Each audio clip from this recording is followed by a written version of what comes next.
Et voilà, je crois qu'on nous voit tous et qu'il y a déjà 24 personnes en ligne. Salut Alexia. Hello. Alors, ce que je vais faire, je vais partager mon écran. Bonjour Laura. Merci pour vos petits messages, c'est toujours boostant pour commencer. Alors,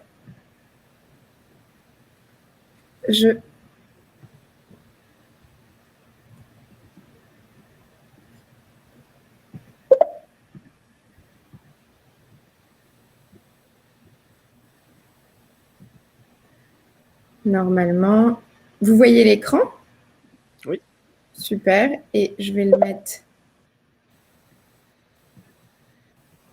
Super, merci. Je vois que tout le monde voit. On attend 2 minutes, le temps que tout le monde se connecte. Je vois le nombre de connectés augmenter. Et je voudrais surtout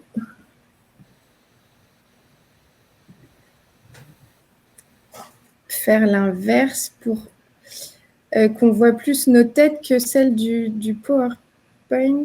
Alors,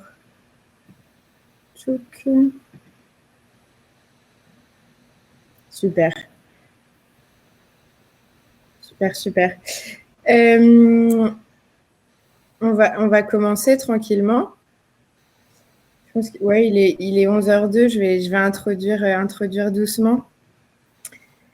Bon, en tout cas, merci à tous de se connecter. On est super content de vous retrouver. Ça commence à être vraiment notre petit rituel tous les mois, ce petit webinaire. Alors déjà, on va souhaiter la bienvenue à Cécile et Marine qui nous retrouvent sur celui-ci. Et puis en fait, là, on est à la 4e édition. C'est celle du mois de décembre. Donc, c'est la fin de l'année, c'est toujours un peu l'heure des bilans. On est le 1er décembre, on commence à se projeter sur l'année suivante. Puis bon, alors surtout quand on a vécu tous une année aussi particulière, c'était vraiment une période qui était étrange. On a tous vécu la crise Covid de près. Quoi dire, c'est vrai que ça bouge les lignes beaucoup parce qu'on a vécu tous des changements profonds et en fait ça pousse un peu à la remise en question et c'est pour ça aussi qu'on organise tous ces webinaires pour essayer de vous accompagner un maximum et de donner un point de vue avec des experts, un point de vue un peu plus éclairé. Surtout sur les thématiques qui nous sont chères, vous commencez à le savoir, sur toute la partie bien-être des collaborateurs. Aujourd'hui, on a décidé qu'on allait se concentrer sur 2 angles qu'on n'avait pas encore vus jusqu'ici, qui sont un petit peu différents de la dernière fois, qui vont être celui de la nutrition et celui des fameux TMS, donc les troubles musculo-squelettiques. Et on va voir en quoi les entreprises ont un rôle à jouer pour les collaborateurs, justement, dans l'accompagnement. Alors, c'est vrai qu'on a choisi ces 2 thématiques parce qu'elles sont plus que jamais d'actualité, quoi. On a d'un côté la nutrition où vous avez dû tous lire comme moi qu'en moyenne, les Français avaient dû prendre, je crois, 2,5 kg pendant le premier confinement. On vient d'en vivre un deuxième. On s'apprête à vivre les fêtes de fin d'année. Donc, il y a des questions aussi à se poser sur cette partie nutrition. Et puis sur la partie TMS, donc tous les troubles musculo-squelettiques, moi c'est vrai qu'aujourd'hui je connais pas une seule personne qui était en télétravail et qui m'a pas parlé de problèmes de dos. Je crois que je lisais d'ailleurs ce matin un chiffre encore sur une étude qui montre qu'il y a 73% d'augmentation des maux de dos courant d'année 2020. Donc c'est énorme. Donc en fait, il y a plein de répercussions sur la santé. On doit faire face à plein de choses et c'est pour ça qu'aujourd'hui, on a prévu une intervention sur ces 2 thématiques du bien-être. Alors, on l'a prévu un tout petit peu plus long que d'habitude. D'habitude, on se fait ça en 30 minutes. Là, on a prévu plutôt 40 minutes puisqu'on était un peu frustrés à chaque fois. On a toujours plein de questions à poser à nos experts. Là, l'idée, c'est de pouvoir vraiment... déjà, écouter tous leurs conseils. On va essayer de dialoguer un peu comme ça pendant les 25-30 premières minutes et ensuite laisser un petit temps de questions. Donc, n'hésitez pas surtout si vous avez des questions. Il y a un petit onglet sur la droite de votre écran avec des questions et un chat. Donc, si vous avez des questions, n'hésitez pas à les mettre. Soit on le fera au fil de l'eau en fonction de là où on en est. Sinon, on y répondra à la fin. Donc, du coup, je vais faire les présentations avant de laisser place au discours de chacun. On va avoir alors Cécile Grégoire, qui est une docteure et notre médecin nutritionniste sur la plateforme Médecin Direct. Elle va pouvoir revenir sur les impacts justement de l'équilibre nutritionnel sur le bien-être et un peu nous présenter le rôle de la nutrition et son rôle de médecin nutritionniste qui va être en coordination avec la diététicienne dans les accompagnements qu'on peut proposer sur Médecin Direct. Oui, tout à fait. Super. Et ensuite, on aura aussi Marine Dubreuil, qui est kinésithérapeute sur notre plateforme également, qui va pouvoir, elle, plutôt se concentrer sur la partie troubles musculo-squelettiques et qui va nous présenter un peu le parcours qu'on appelle bien se tenir sur Médecin Direct et son rôle, la coordination aussi avec le médecin du sport et comment ça se passe. Oui, bonjour à tous. Merci Marine. Et alors aussi, nous avons Mathieu Flandin que vous connaissez déjà puisqu'il est déjà intervenu une fois avec moi sur un de nos webinaires. Mathieu Flandin est un de nos directeurs médicaux qui est médecin généraliste, donc aussi également sur Médecin Direct et qui va nous expliquer lui un peu comment s'organise justement la prise en charge de nos patients sur toutes ces thématiques bien-être et comment est-ce qu'on a pensé les choses en interne et les protocoles, etc. Et puis enfin, excuse-moi Mathieu. Non, je dis juste bonjour à tous. Merci. Et ensuite et enfin, on a Marion Suzanne qui fait aussi sa première avec nous sur le webinaire. Marion est chef de projet New Business. Donc, en fait, il a notamment participé à toute la mise en place de cette offre. Et il va nous expliquer un peu comment est-ce qu'on a créé cette offre, pourquoi, et pouvoir un peu répondre à toutes vos questions sur ces deux thématiques. Du coup, moi, sans plus attendre, je t'en prie, Marion, je crois que c'est toi qui commence. Donc, oui. Eh bien, alors, comment, juste pour avoir le diapo. Alors, hop, et je vais vous mettre en plein écran, comme ça, vous verrez bien. C'est bon pour tout le monde ?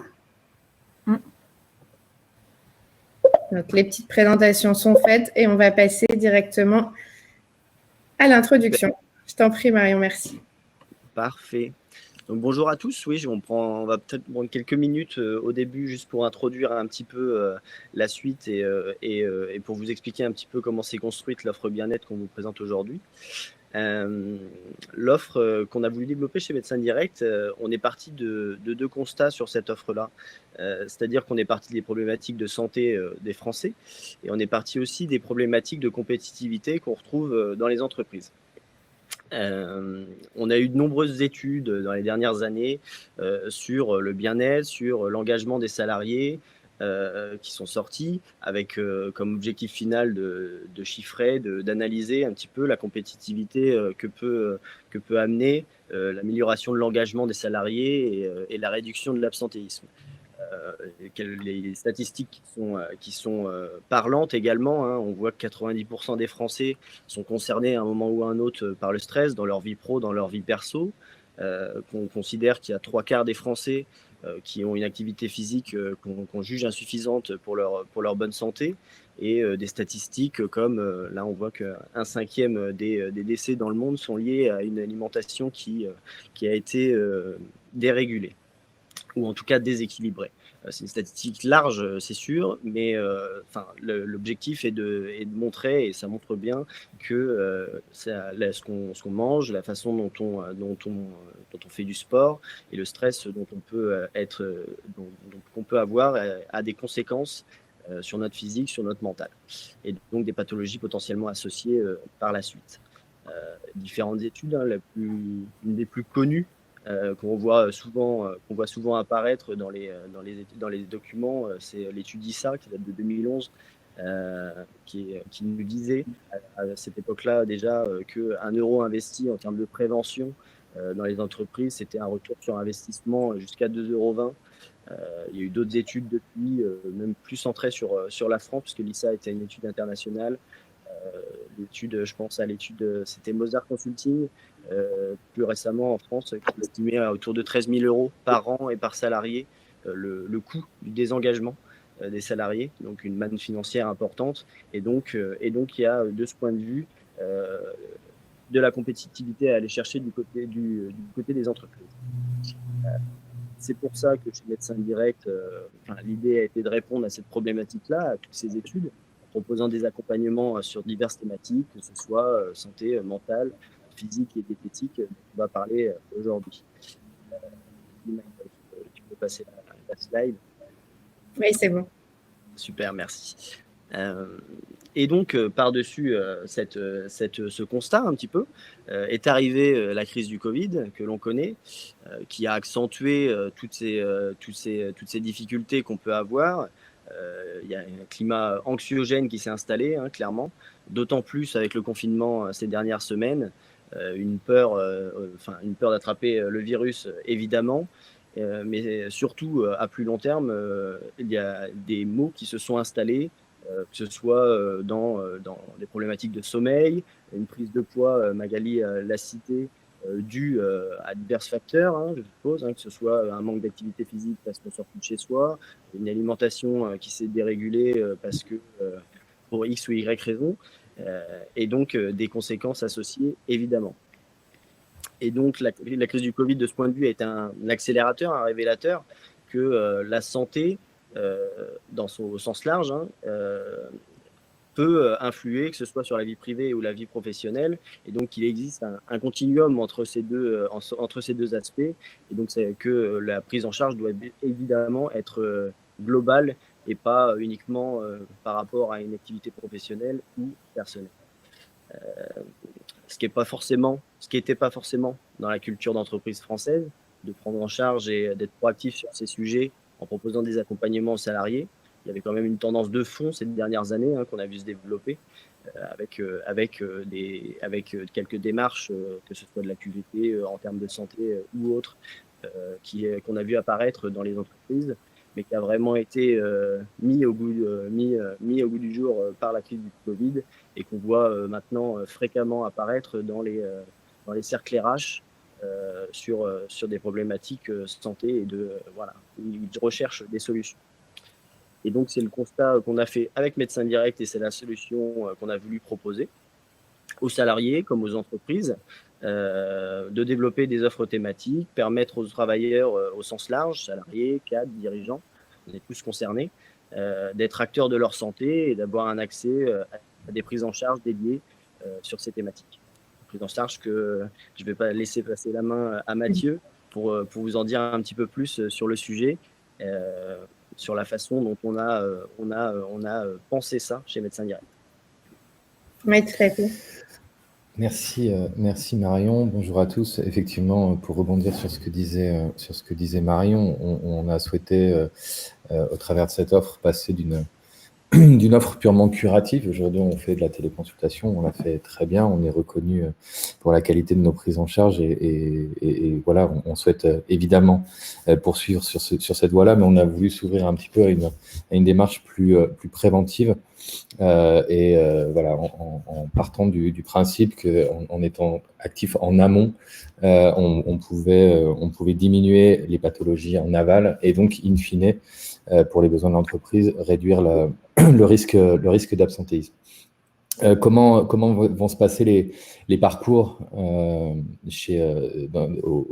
au sein de cette offre bien-être? En fait, chacun des parcours est basé sur un binôme médical-paramédical avec une entrée du patient par le biais d'un questionnaire d'évaluation, un questionnaire qui est établi en collaboration entre la direction médicale, les médecins qui sont responsables du parcours et le paramédical qui est intégré au parcours. Donc, on construit un questionnaire qui essaye d'être le plus sensible possible pour dépister des problématiques de santé.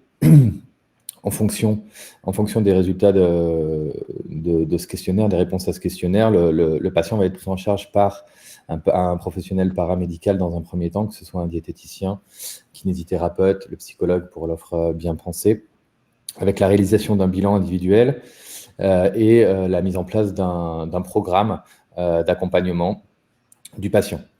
Ensuite, le patient va être également pris en charge par un médecin pour évaluer ses antécédents médicaux, ses pathologies, ses comorbidités, et pour pouvoir, si besoin, lui proposer une téléconsultation spécifique, donc avec soit le médecin du sport, soit le médecin nutritionniste, soit les psychiatres pour l'offre bien pensée, soit les médecins du sommeil. Voilà, un acteur médical qui va pouvoir juger si oui ou non une thérapeutique est nécessaire, ou si le parcours proposé, le parcours de prévention et d'accompagnement proposé par le professionnel paramédical est suffisant. Et tout ça, ça va pouvoir se faire au décours de séances individuelles qui vont être récurrentes. On aura aussi éventuellement la possibilité de mettre en place des séances collectives, voire des webinaires collectifs d'information sur des thématiques spécifiques.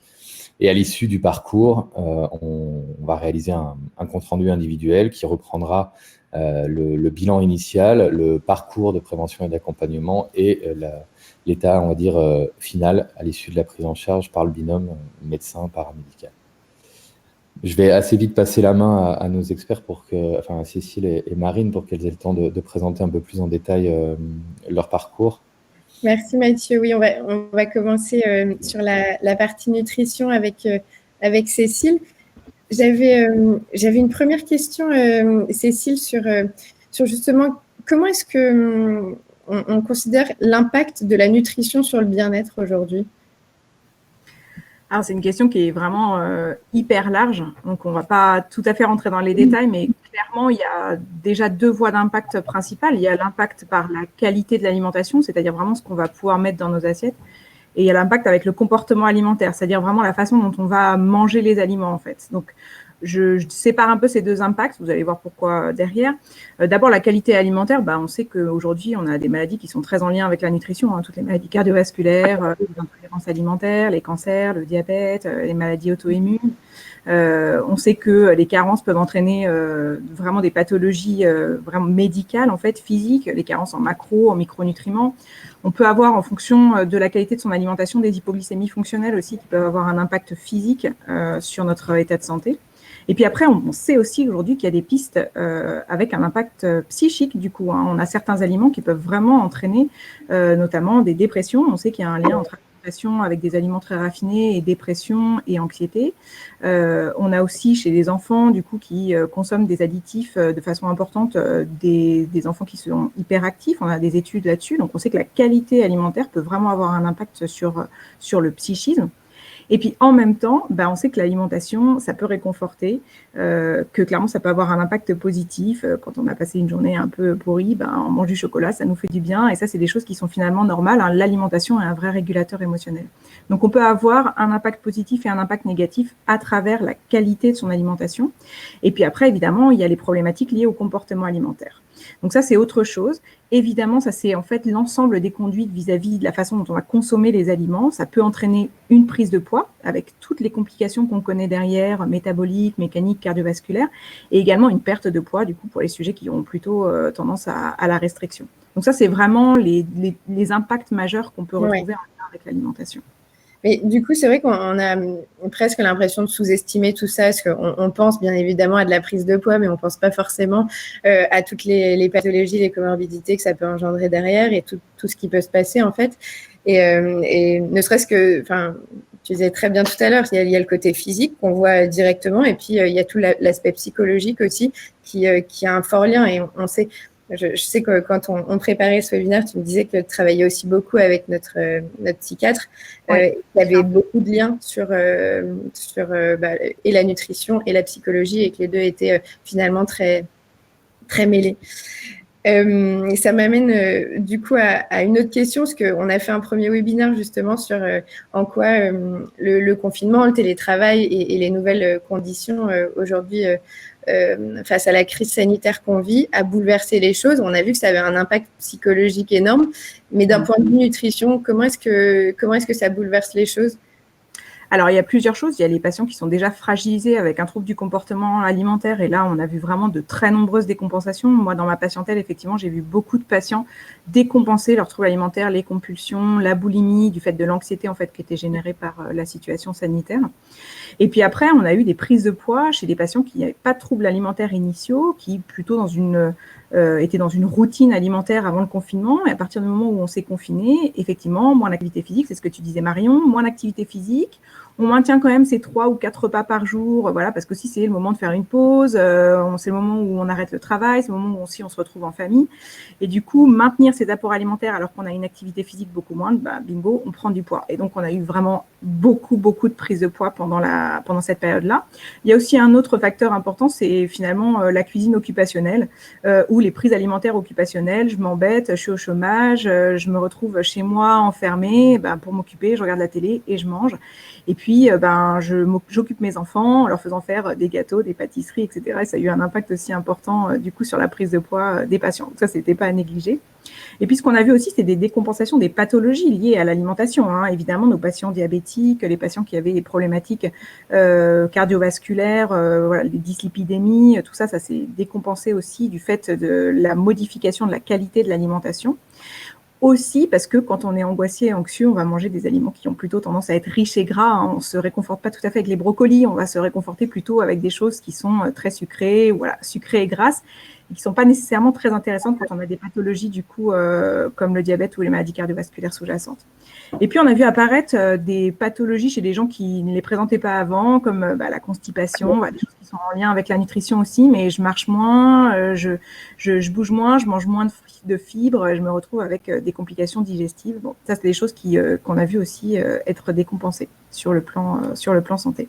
Alors, les points positifs, ça, c'est les points négatifs, mais les points positifs quand même, et je l'ai vu ça dans ma patientèle, c'est que les gens nous ont dit j'avais le temps de cuisiner, je me suis rendu compte finalement que d'aller m'intéresser à ce que je mettais dans mes assiettes, cuisiner, plus faire de plats préparés, c'était pas si compliqué, je pouvais me préparer un repas en moins de 30 minutes, ça nourrissait la famille, les enfants étaient contents, on a fait la cuisine ensemble, c'était un moment aussi convivial. Il y a eu cet impact-là positif. Des gens qui ont aussi pris conscience que d'aller faire les courses au marché ou chez le petit producteur du coin, voilà, quand on ne pouvait pas tellement faire autrement, ça pouvait être une solution non seulement plus intéressante pour le portefeuille, mais aussi consommer local et c'était meilleur pour la santé. Donc ça aussi, c'est un impact positif de ce côté-là. Heureusement qu'on voit des petits impacts positifs quand même dans tout ça et essayer de transformer tout ça en opportunité justement. Mais comment, je vois le temps qui file, je vais poser ma dernière question. C'est quel accompagnement justement on peut proposer? Parce que il y a plein de problématiques qui émergent. Il y a aussi des choses positives. Et comment est-ce qu'on peut justement capitaliser sur le positif et essayer d'accompagner les patients vers une meilleure nutrition malgré l'environnement, parce qu'il faut quand même prendre en considération qu'en effet, tu le disais très justement, on fait moins de sport, on a moins d'activités, on s'ennuie plus. Enfin, il y a tout un contexte qui est un peu nouveau quand même à prendre en considération. Alors, il y a plein de ressources possibles. Sur le plan stricto, la prise en charge nutritionnelle, c'est vrai que du coup, on va avoir des conseils qui vont être donnés sur l'hygiène de vie ou juste pour des pathologies type constipation, on peut aller directement sur des petits conseils nutritionnels qui peuvent être parfaitement donnés par notre diététicienne, du coup, qui est là pour amener son expérience là-dedans. On peut avoir ensuite du coup des questions plutôt d'ordre médical. Voilà, je décompense mon diabète, j'ai des problématiques liées à mes triglycérides qui montent. Donc là, du coup, ça va être des questions où on va gérer plutôt la problématique médicale, prescrire des bilans biologiques, prescrire éventuellement des examens complémentaires et aller cibler la problématique médicale avec les conseils nutritionnels. Et puis après, on a toute la prise en charge des troubles du comportement alimentaire. Et là, on est vraiment dans une autre dimension. La prise en charge des troubles du comportement alimentaire, c'est pas seulement je prescris un régime parce que j'ai grossi. Les régimes, ça fonctionne pas du tout parce qu'on ne traite pas la cause en fait des prises alimentaires. Et donc, il faut aller travailler vraiment sur une approche très psycho-comportementale, aller décortiquer le comportement alimentaire des gens, essayer de comprendre finalement pourquoi est-ce qu'ils prennent du poids, quelles sont leurs habitudes alimentaires qui entraînent cette pathologie-là, et du coup le décortiquer et travailler avec eux. Alors ça se fait très en lien effectivement avec notre collègue psychiatre, puisqu'évidemment on a beaucoup de troubles du comportement alimentaire en lien avec l'anxiété, le stress, mais aussi l'ennui. Et donc, tout ça, ça se travaille vraiment avec ma collègue psychiatre. Et c'est vraiment l'intérêt sur Médecin Direct. C'est que du coup, la nutrition, elle est vraiment au carrefour de nombreuses spécialités, que ce soit les rhumatos, les pneumos pour le syndrome d'apnée du sommeil, la psychiatre avec tous les traitements de l'anxiété et peuvent entraîner des prises alimentaires extraprandiales. Donc moi, je suis vraiment au centre de beaucoup de spécialités et on voit qu'on arrive à travailler ensemble, du coup, de façon concomitante sur les pathologies. Sur l'addiction aussi, j'y pensais pas, mais on a certaines patientes, effectivement, qui nous consultent d'abord pour des prises de poids. Et en fait, on se rend compte qu'il y a une consommation, notamment d'alcool, qui n'est pas négligeable. Et on va aller travailler, du coup, avec l'addictologue de ce côté-là. Donc ça, c'est vraiment intéressant. Et le grand intérêt aussi de la prise en charge sur médecin direct, et ça, moi, je le vois par rapport à mon expertise dans mon cabinet, c'est que moi, je prends en charge vraiment des obésités, des patients qui souffrent d'obésité massive. Et en fait, on arrive toujours un peu après la bataille, c'est-à-dire que normaliser le comportement alimentaire d'une personne qui a un IMC à 45, on arrive en général à leur faire perdre quelques kilos, mais c'est pas miraculeux et on a souvent recours à la chirurgie de l'obésité. Clairement, prendre en charge ces patients-là avant qu'on en arrive là, c'est-à-dire avant qu'ils aient tenté 25 000 régimes, fait 25 000 rebonds pondéraux ascendants et qu'ils se retrouvent avec des complications majorées de leur obésité dues au régime, prendre ça en amont, vraiment faire des consultations à des gens qui ont des troubles alimentaires avec un IMC à 20, 21, 22, 23, 24, c'est payant sur le long terme parce qu'on leur évite vraiment de se retrouver dans des obésités graves derrière à cause des complications des prises en charge diététiques trop restrictives. Donc ça, c'est vraiment le point fort qu'on peut avoir chez Médecin Direct, c'est de prendre suffisamment tôt. Tu penses qu'on saute le pas plus facilement en télémédecine plutôt que de se dire, bon, je vais aller voir un médecin nutritionniste en physique, prendre rendez-vous. Là, c'est peut-être presque plus simple. Oui, je pense parce que les patients nous le confient. J'en ai jamais parlé à qui que ce soit. Voilà, je ne sais pas vers qui me tourner. J'ai une boulimie, je me fais vomir, j'ai des problèmes de compulsion, j'ai honte, j'ose pas en parler. Même ma famille n'est pas au courant. Et là, le fait que effectivement, ça soit en téléconsultation, un peu anonymisé de ce fait-là, même pour les problématiques addictives, les gens se confient plus facilement et je pense qu'on a plus facilement accès aux problématiques. Tout à fait. D'accord. Bon, merci beaucoup en tout cas, Cécile. C'était hyper intéressant. On reviendra si tout à l'heure on a des petites questions de toute façon. Je vais passer à Marine. Est-ce qu'on t'entend? Bonjour. Bonjour, ouais, nickel. On a fait quoi tout à l'heure pendant l'entraînement, pendant la connexion. On va du coup plutôt se tourner sur la partie maintenant troubles musculo-squelettiques, qui est de toute façon étroitement liée avec toute la partie nutritionnelle, comme le disait Cécile juste avant. Je vais commencer un peu avec la même question, mais… Ouais, carrément. Ouais. Et pour toi, quel est l'impact des TMS sur la santé de manière un peu globale pour introduire le sujet? Ouais, je vais pas être très générale, mais en fait, les troubles musculo-squelettiques, comme on sait que c'est une maladie qui va toucher les tissus mous périarticulaires, que ce soit les muscles, les tendons, les ligaments, les nerfs aussi, mais surtout aussi les vaisseaux, les bourséros qui vont du coup avoir un impact inflammatoire par la suite, et essentiellement aussi le cartilage. En fait, il va y avoir un réel impact physique qui va avoir pour conséquence, en fait, plutôt à moyen et à long terme des douleurs chroniques et aussi une diminution de la force musculaire, une dégénérescence plutôt précoce des articulations, des surfaces articulaires. Surtout, notamment, on va voir qu'il va y avoir une majoration des problèmes de hanches. On va avoir aussi des déficiences au niveau des mobilités articulaires. Les gens vont moins bouger, donc une perte de mobilité. Ils vont avoir une mauvaise posture. Ça peut aussi engendrer des kinésiophobies à l'avenir. Et on va avoir en parallèle aussi une augmentation des pathologies cardiovasculaires, le surpoids, comme on l'a dit aussi avec Cécile, et aussi, pourquoi pas, un diabète. Et ce qu'il faut savoir, c'est que aussi les troubles musculo-squelettiques, ils vont avoir un impact sur la dimension psychosociale, cognitive et organisationnelle. Et comme ces troubles musculo-squelettiques, c'est une des premières plaintes dues au travail, au télétravail, aux contraintes externes. En fait, c'est l'accumulation, l'intensité aussi de ces contraintes externes qui fait que ça va aussi perturber nos voies métaboliques. Et donc, on peut avoir à l'avenir un trouble du sommeil, une augmentation du stress et de l'anxiété, comme on l'a vu avec Marion. Donc, en fait, l'ensemble des troubles musculo-squelettiques sur la santé, ça a un réel impact négatif, que ce soit donc sur le squelette humain, mais aussi sur sa qualité de vie et la perception de soi. Et comme on sait, avec le Covid, les gens sont dans des situations qui sont vraiment particulières. Forcément, on va avoir un impact psychique et physique. D'accord. Et du coup, au niveau du télétravail, si on devait un petit peu plus se concentrer sur la partie actuelle, hein, parce que tout le monde, la majorité des gens sont en télétravail actuellement. Le télétravail, du coup, il a été augmenté avec le Covid. Et donc, les gens sont devenus beaucoup plus sédentaires puisqu'on est fixé à un bureau avec une position qui est normalement, en tout cas, différente. On est fait pour vivre et pas pour être assis à un ordinateur. Donc, on va avoir, en fait, les TMS, c'est vraiment un symptôme de la dégradation de l'organisation du travail et de l'intensification du travail au bureau. Et ça représente maintenant une réelle plainte.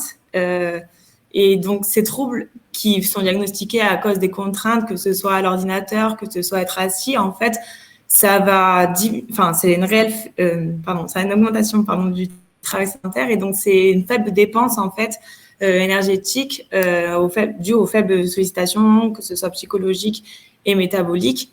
Donc, on va, comme je disais, avoir une décompensation de pathologies, que ce soit les pathologies donc mécaniques. Au niveau des membres supérieurs, avec l'ordinateur et le bureau, on va vraiment avoir des troubles au niveau des tendons et de l'articulation des épaules. Mais on peut avoir, comme on le disait en introduction, des mal de dos, aussi des troubles de la posture avec les cervicalgies, où on a vraiment la tête antépulsée avec l'ordinateur. Et ça abîme les yeux, donc du coup, on perturbe aussi au niveau des cervicales. On a une inflammation des bourses séreuses, puisqu'on est dans des positions qui écrasent nos bourses séreuses, donc on majeure des inflammations qui sont d'habitude pas là. Et on va avoir surtout une fonte musculaire, puisqu'on reste assis, donc on bouge pas. Donc du coup, on fait flamber en fait les tissus qui sont dans des positions qui sont en fait qui sont mis en porte-à-faux. En plus de ça, donc comme je disais, on a un impact sur le psychisme, donc le stress, l'angoisse, et on perturbe notre cycle. Donc, on n'a pas du tout un sommeil réparateur. On sait que la nuit, on répare, entre guillemets, les dommages créés la journée. Et comme on n'a pas, en l'occurrence, ce sommeil réparateur, on continue d'inflammer, en fait, nos tissus, quoi. Donc, ces réponses en cascade, elles sont entretenues. Et en plus, on a un entretien de la chaîne, en plus, d'oxydation lipidique. Et donc, par la mauvaise alimentation, par la faiblesse la faible consommation en énergie, on va avoir une inhibition, en l'occurrence, de la chaîne oxydation lipidique qui, elle, intervient notamment dans l'inhibition de la boucle alpha-adrénergique et qui augmente notamment les IMC. Donc, on peut avoir notamment des surpoids causés forcément par le manque d'activité. Il faut juste savoir que aussi, on a un petit côté positif, on va dire, du télétravail, c'est que les gens, en fait, ont du temps, en fait, ils ont une prise de conscience qu'il y a le fait de bouger, il y a vraiment un réel impact sur le physique et sur le psychologique. Et faire du sport ou bouger, ça ne veut pas dire forcément aller courir, prendre 1 heure et courir 10 000 km, ça ne sert à rien. Il faut surtout aménager un peu de temps, mais ne serait-ce que 20 minutes, faire une intensité modérée, mais surtout progressive et en continu sur la semaine. Et donc, il faut privilégier plutôt le qualitatif que le quantitatif. Et en soi, ça ne demande pas de matériel. On peut très bien faire des mouvements chez soi qui vont favoriser notre corps et pas, au contraire, stimuler l'inflammation. D'accord. Et alors, juste, je ne pense pas qu'il y ait que du public purement médical. Bourse séreuse, qu'est-ce que ça veut dire? Comment? Tout à l'heure, tu parlais si j'ai bien compris, de bourse séreuse, non? Les bourses séreuses, c'est en gros, vous avez au niveau de l'articulation, vous avez les os qui constituent donc l'articulation. Pour reprendre par rapport à mon épaule, par exemple, je vais avoir donc l'os du bras et l'os de la ceinture. Et au milieu, en fait, on a des bourses et des petites capsules qui permettent le mouvement. Et en fait, le fait qu'on soit dans une mauvaise position, donc par exemple, là, moi, je suis devant mon ordi, je vais avoir en l'occurrence mon bras qui est trop élevé, donc je vais écraser une petite bourse, en fait, et du coup, on stimule l'inflammation, sauf que à force, ça accumule des déchets. Donc, soit je crée une pathologie qui est juste à côté, donc mes tendons, mes muscles, soit à l'avenir, même, j'accumule des déchets, et comme mon foie est censé évacuer ces déchets-là, c'est pas grave. Évacuer ces déchets-là, en fait, je donne 2 fois plus de travail à mon foie et à mes viscères. D'accord. C'est fou comme tout est lié. C'est dingue. Comment? Je dis c'est fou comme tout est lié. Oui.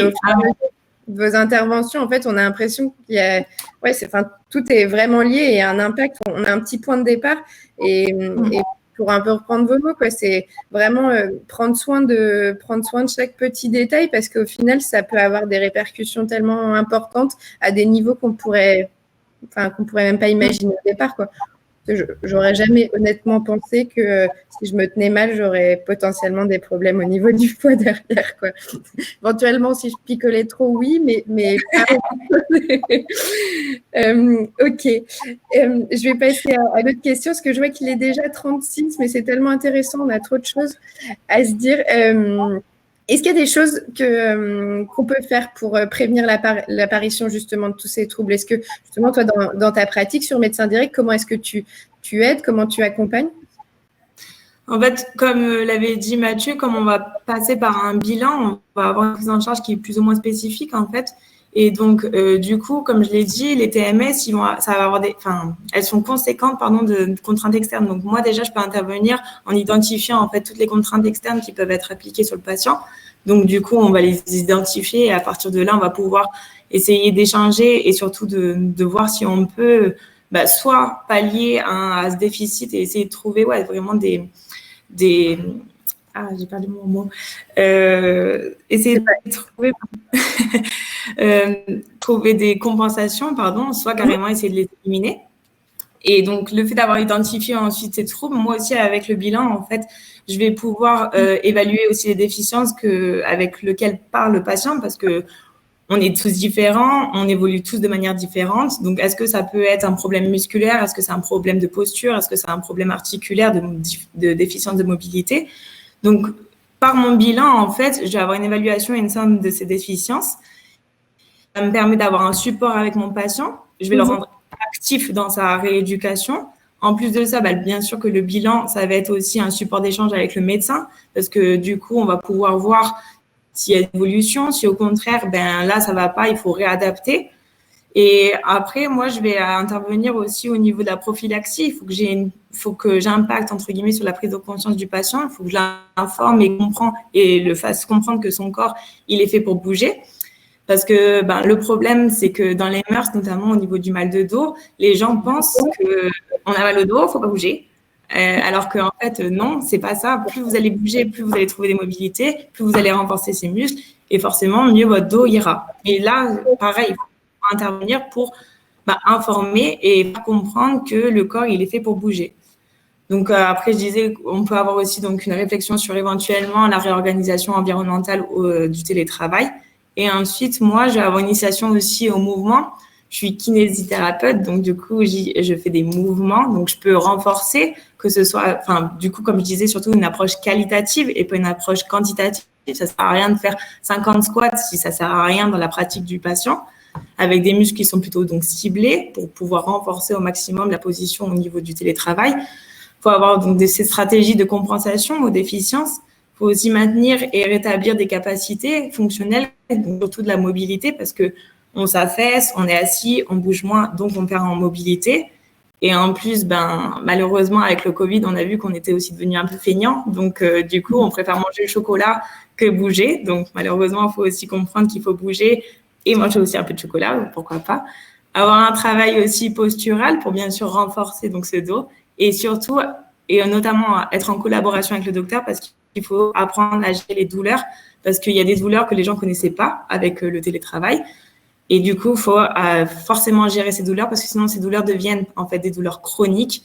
Et du coup, là, ça devient catastrophique. Et du coup, c'est surtout qu'à long terme, ça va avoir un réel impact avec d'autres décompensations, quoi. Donc, moi, je peux accompagner et je vais avoir une prise en charge suite au BDK, en fait, qui va varier en fonction donc, de la somme des déficiences et des pathologies associées. D'accord, ok. C'était hyper clair. Merci beaucoup, Marine. Je vais peut-être laisser la parole à Marion.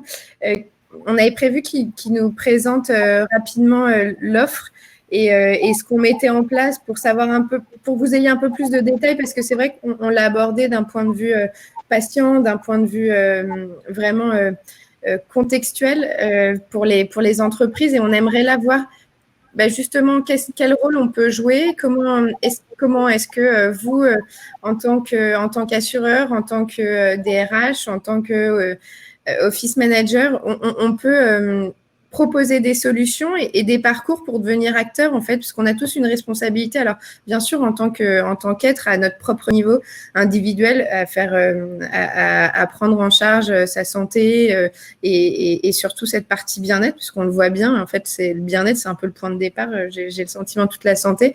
Mais comment est-ce que, Marion, tu peux nous raconter un peu plus sur qu'est-ce qu'on a mis en place pour que les entreprises puissent offrir ça à leurs collaborateurs ou pour que des assureurs puissent mettre ça en place aussi, parce que c'est des demandes qu'on a de plus en plus de la part de nos partenaires sur un accompagnement bien-être, justement.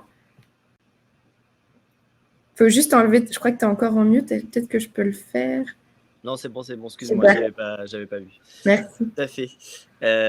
Oui, ce qu'on a mis en place, donc c'est les diverses thématiques. On en a 7 actuellement chez Médecins Directs. On en a présenté 2 aujourd'hui.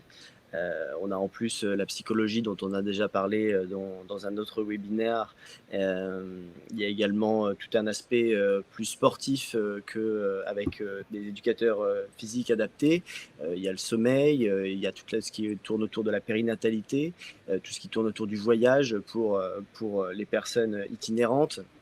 Voilà, super, il y a la slide devant. L'accompagnement médical au sens large, évidemment. Comment ça se présente? Ça se présente pour le patient directement sur Médecins Directs, où il va pouvoir sélectionner le parcours qu'il souhaite en fonction de sa problématique et accéder au fameux binôme dont Mathieu parlait entre le paramédical et le médecin qui vont adapter une prise en charge pour lui. Et l'objet, c'est ce que tu disais, Magali, c'est de faire du patient un acteur de sa santé et d'entrer dans une démarche plus j'allais dire au long cours, c'est pas systématiquement au long cours, mais en tout cas une démarche sur plusieurs rendez-vous. On voit bien qu'on va pas consulter de la même façon quand on se réveille avec de la fièvre, ou alors quand on souhaite initier une démarche de rééquilibrage alimentaire, ou alors de renforcement musculaire si on a des maux de dos. Donc on va être sur un suivi sur 1, 2, 3 rendez-vous, je ne sais pas, en fonction de l'objectif, de la volonté du patient et de la problématique, tout simplement. Et donc, pour vraiment engager le patient, c'est vraiment le mot central, je pense. C'est l'engagement du patient pour sa prise en charge et sa bonne santé qui est facteur de bien-être in fine.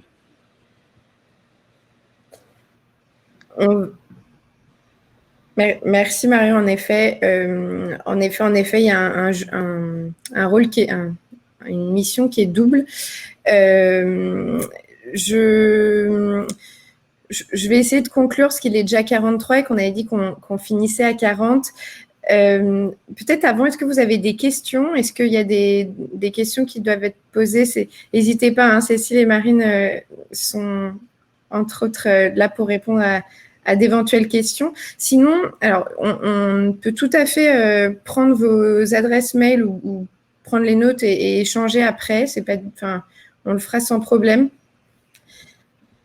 Je vois qu'il n'y a pas particulièrement de questions sur les choses qui sont envisagées. Puis comme le temps court, je pense que je vais conclure directement.